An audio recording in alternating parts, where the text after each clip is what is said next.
देखिए, यूपी में इस वक्त गजब का बवाल मचा हुआ है और यह बवाल हो रहा है स्वामी अविमुक्तेश्वरानंद को लेकर, जिन पर एफआईआर हो चुकी है, जेल जाने की नौबत आ चुकी है। आप देखिए कि गजब का यू टर्न लिया है अविमुक्तेश्वरानंद के केस ने, क्योंकि माघ मेले से जो बवाल शुरू हुआ था उसमें अविमुक्तेश्वरानंद लगातार चुनौती दे रहे थे। उन्हें लेकर राजनीति भी हो रही थी। मौका देकर अखिलेश यादव और कांग्रेस दोनों इस मामले में कूद गए और माहौल बनाने लगे। लेकिन अविमुक्तेश्वरानंद को यह राजनीति इस तरह से भारी पड़ जाएगी, यह किसी ने सोचा नहीं था, क्योंकि अब हालात ये बन गए कि अविमुक्तेश्वरानंद के बारे में कहा जा रहा है कि क्या ये किसी भी वक्त गिरफ्तार हो जाएंगे। एफआईआर के बाद पुलिस भी उनकी चौखट तक पहुंच गई है। आज आपको बताऊंगा कि जिस केस में अविमुक्तेश्वरानंद के गिरफ्तार किए जाने की चर्चा हो रही है, उस केस और यौन शोषण के आरोपों का सच क्या है, अविमुक्तेश्वरानंद के 5 स्टार कमरे और कथित सीडी का सच क्या है। लेकिन पहले इस पूरे हंगामे की एक झलक देखिए।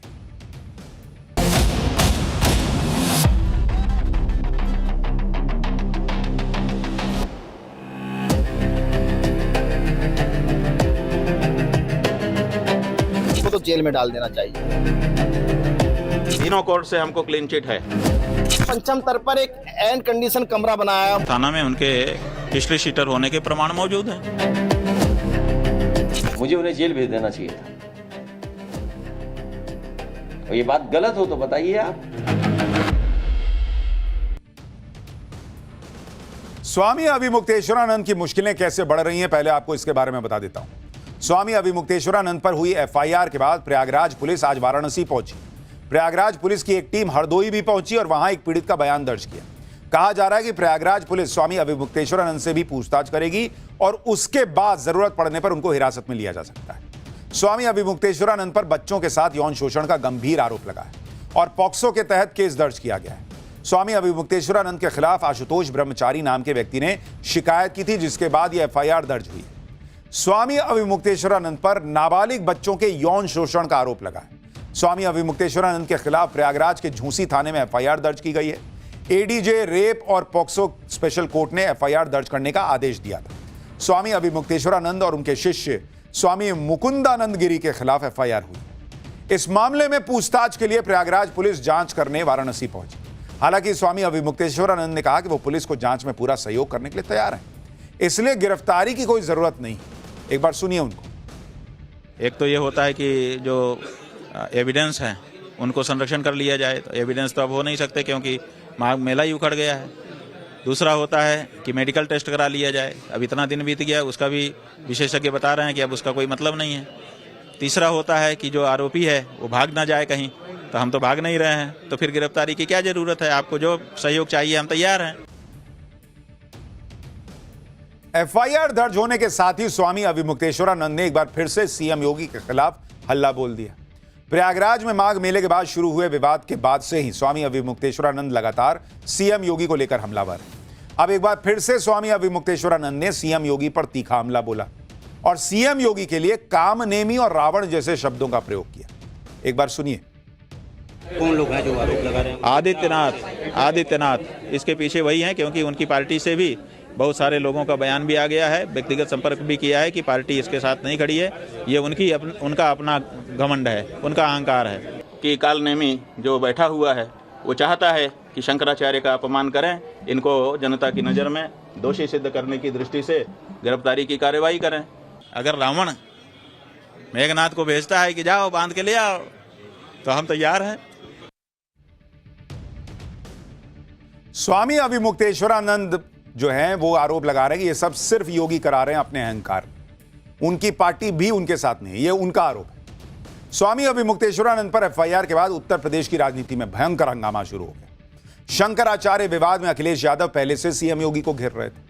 अब एक बार फिर से अखिलेश यादव ने कहा है कि शंकराचार्य को झूठे आरोपों में फंसाया जा रहा है। सुनिए एक बार उनको भी। हमारे धर्म की सबसे पूजनीय शंकराचार्य, उन पर झूठा मुकदमा लगाना। जब मेले में आयोजन में उन्होंने जो रास्ता तय किया था उसी पर आपत्ति थी प्रशासन को। सुनने में आ रहा है उनके पक्ष में 2 डिप्टी सीएम आ गए हैं। अगर 2 डिप्टी सीएम उनके पक्ष में हैं तो सरकार कैसे चल सकती है? तो लगता तो ये कि कहीं दोनों मिली जुली तो नहीं है, कि डिवाइड एंड रूल की पॉलिसी रहे, लोगों को उलझा के रखें और शंकराचार्य जी को भी फंसा के रखें। दुख की बात है कि हमारे सनातनी धर्म के पूजनीय शंकराचार्य जी के साथ व्यवहार तब हो रहा है जब भगवाधारी हमारे मुख्यमंत्री हैं। स्वामी अभिमुक्तेश्वरानंद के मुद्दे पर कांग्रेस और समाजवादी पार्टी भयंकर एक्टिव हो रखे हैं। अखिलेश यादव तो सीधा सीएम योगी पर हमले कर रहे हैं, सनातन के खिलाफ साजिश का आरोप लगा रहे हैं। वहीं कांग्रेस भी खुलकर स्वामी अभिमुक्तेश्वरानंद के साथ खड़ी हो गई। आज ही समाजवादी पार्टी और कांग्रेस के नेताओं के प्रतिनिधिमंडल ने स्वामी अभिमुक्तेश्वरानंद के आश्रम पहुंचकर अपना समर्थन दिया। सपा और कांग्रेस ने स्वामी अभिमुक्तेश्वरानंद की गिरफ्तारी पर प्रदर्शन की बात कही है। अगर स्वामी अभिमुक्तेश्वरानंद अरेस्ट हुए तो सड़क पर उतरकर विरोध किया जाएगा। आरोप लगाया जा रहा है कि योगी सरकार स्वामी अभिमुक्तेश्वरानंद को बदनाम करने की साजिश कर रही है। जनता सब देख रही है और चुनाव में शंकराचार्य के अपमान का बदला सरकार से लेगी, यह भी कहा गया। यानी अखिलेश यादव और राहुल गांधी को इस विवाद में अपने लिए, अपनी पार्टियों के लिए चुनावी संभावनाएं दिख रही। यूपी कांग्रेस के अध्यक्ष अजय राय ने क्या कहा है, उसको भी सुनिए। शंकराचार्य हम सबके पूजनीय हैं और ये सरकार स्वामी अभिमुक्तेश्वरानंद जी का और उनके जो शिष्य हैं उनको ये सरकार गलत तरीके से फंसा रही है, गलत मुकदमे करा रही है और इसकी जितनी निंदा की जाए कम है। ये पूरे सनातन का अपमान है, पूरे देशवासियों का अपमान है। स्वामी अभिमुक्तेश्वरानंद के खिलाफ हुई एफआईआर का मेन कैरेक्टर है आशुतोष ब्रह्मचारी, जिनकी शिकायत पर कोर्ट ने एफआईआर का आदेश दिया है। आशुतोष ब्रह्मचारी ने स्वामी अभिमुक्तेश्वरानंद पर बेहद गंभीर आरोप लगाए। आरोप है कि महाकुंभ 2025 और माघ मेला 2026 में स्वामी अभिमुक्तेश्वरानंद ने बच्चों का यौन शोषण किया। अभिमुक्तेश्वरानंद के शिष्य यह कहकर बच्चों पर दबाव बनाते थे कि यह गुरु सेवा है, इससे आशीर्वाद मिलेगा। आरोप है कि अभिमुक्तेश्वरानंद और उनके सहयोगियों ने बच्चों को साथ रखा, 1 साल तक कई बार कुकर्म किया। यह भी आरोप है कि नाबालिग बच्चों को स्वामी अभिमुक्तेश्वरानंद के साथ सोने के लिए भी कहा जाता था। आशुतोष ब्रह्मचारी का दावा है कि पीड़ित बच्चे मौका पाकर प्रयागराज में उनके शिविर में आए। आशुतोष ब्रह्मचारी ने तो आरोप लगाया कि वाराणसी में स्वामी अभिमुक्तेश्वरानंद के आश्रम में आलीशान कमरे बने हुए हैं, स्विमिंग पूल तक है। जरा इन आरोपों को लगाने वाले व्यक्ति को भी सुनिए। क्योंकि ऐसे एविडेंस हमारे पास हैं, ये गंदे काम करते थे। हम कहने अभी चाहते क्योंकि समाज सुन रहा होगा। ऐसे गंदा काम मुंह से, जिस मुंह से मंत्र पड़ता है उस मुंह से घिनौना काम कराते हैं। बहुत गंदा काम, भगवान बचाए ऐसे लोगों से। इनको तो जेल में डाल देना चाहिए। काशी में इनका विद्या मठ है, पीठ है, जिसके पंचम तर पर एक एयर कंडीशन कमरा बनाया है, बहुत बड़ा कमरा है, स्विमिंग पूल भी उसके अंदर है। वे सब चीजें वहाँ नंगे प्रदर्शन करते हैं, अपनी सखियों के साथ करते हैं, बच्चों से मालिश कराते हैं और रात में उनके साथ गलत काम करते हैं उस कमरे में। 20 बच्चे हैं अभी हमारे पास, 2 बच्चे हमारे पास हैं और 18 बच्चे उसी आश्रम से पुलिस लेके आएगी और बयान लेगी उनका। तो ये गंभीर आरोप लगाए जा रहे हैं। अभी इसका सच सामने आने में बचा है कि कौन सच बोल रहा है, कौन झूठ बोल रहा है। स्वामी अभिमुक्तेश्वरानंद के खिलाफ एफआईआर में जो धाराएं लगाई गई हैं वो भी बड़ी संगीन है और इसी वजह से मामला इतना गंभीर हो जाता है। आप देखिए कि बीएनएस की धारा 351 सबसेक्शन 3, जिसमें डर पैदा करना या दबाव बनाने का मामला होता है, इसमें 2 से 7 साल तक की सजा और जुर्माना है। पॉक्सो एक्ट की धारा 5I, यौन शोषण करना। पॉक्सो एक्ट की धारा 6, जिसमें 20 साल की जेल और जुर्माना है। पॉक्सो एक्ट की धारा 3 और धारा 4 सबसेक्शन 2, जिसमें नाबालिग के साथ गंभीर यौन शोषण, 10 साल से लेकर उम्र कैद तक की सजा का प्रावधान। पॉक्सो एक्ट की धारा 16 और 17, जिसमें 10 से लेकर 20 साल तक की सजा और जुर्माना है। ये वो धाराएं हैं जो एफआईआर में स्वामी अभिमुक्तेश्वरानंद पर लगाई गई हैं और इनमें अधिकतम सजा उम्र कैद तक की है। हालांकि स्वामी अभिमुक्तेश्वरानंद का कहना है कि पूरा मामला झूठी कहानी पर गढ़ा गया है। आज नहीं तो कल सच्चाई सामने आ ही जाएगी। देखिए 3 कोर्ट है हमारे लिए, एक निचली कोर्ट है, एक मिडिल कोर्ट है और एक सुप्रीम कोर्ट है। तो जो निचली कोर्ट है वो जनता है, जनता सब देख रही है और निर्णय देने वाली है।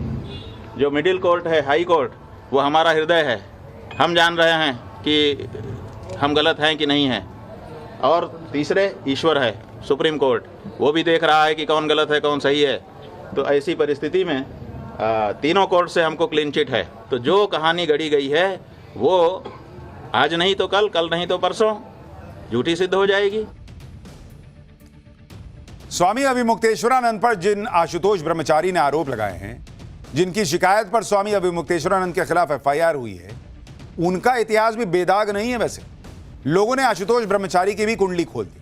आशुतोष ब्रह्मचारी पर आरोप है कि उनके खिलाफ कई केस चल रहे हैं। आशुतोष ब्रह्मचारी शाकुंभरी के पीठाधीश्वर हैं, खुद को जगतगुरु रामभद्राचार्य का शिष्य बताते हैं।